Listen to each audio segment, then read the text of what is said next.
It was a massive, awful mess. And worse, it was entirely her fault for being in too much of a hurry while pouring her breakfast power greens smoothie into her insulated cup. The blender, sweaty from the frozen vegetables and ice she'd filled it with, had slipped from her hands and crashed onto the countertop. Now she was out a blender, had no breakfast. There was a truly horrific mess threatening to stain her floor and her countertop, and she was definitely going to miss her morning debrief at the office with her assistant Lori. "Call Lori's work cell," she snapped into her cell phone, tapping her foot with impatience while the call connected. As she waited, Nora ripped a handful of paper towels off of the roll and started to mop up what she could of the smoothie. It was fortunate that her cleaners were scheduled to come in today, but she couldn't leave this entire disgusting puddle for them to deal with. She paid them well, she thought, but nobody would be paid well enough to have to clean this up. "Hi, boss." Lori's cheerful morning voice chirped through the phone speakers. "Everything okay?" "No, I'm going to miss our meeting."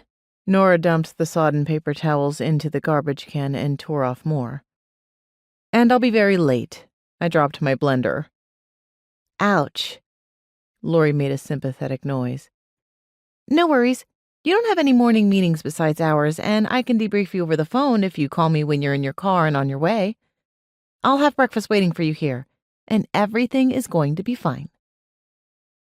Nora sighed and dumped the second handful of wet paper towels into the trash. "Bless you, I don't know what I'd do without you."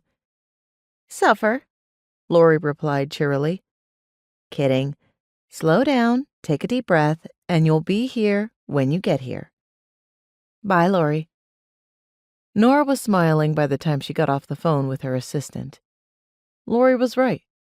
She would be suffering without the world's best right-hand gal, and she was lucky she'd found her 10 years ago.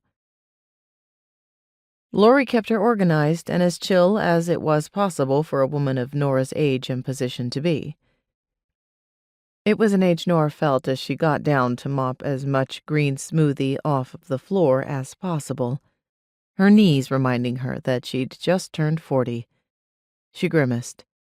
She could have as many weekly facials, blonde upkeep appointments, and personal trainer sessions as she liked, but nothing could permanently stave off the effects of hitting middle age.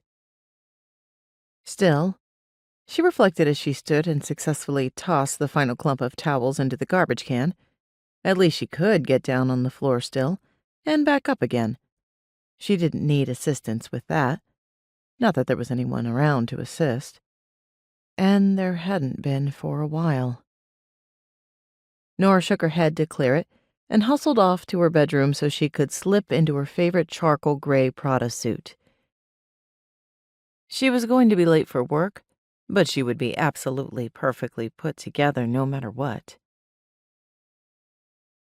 30 minutes later, she was sleek, polished, and in the back of the Lincoln Town car that took her to her office every morning.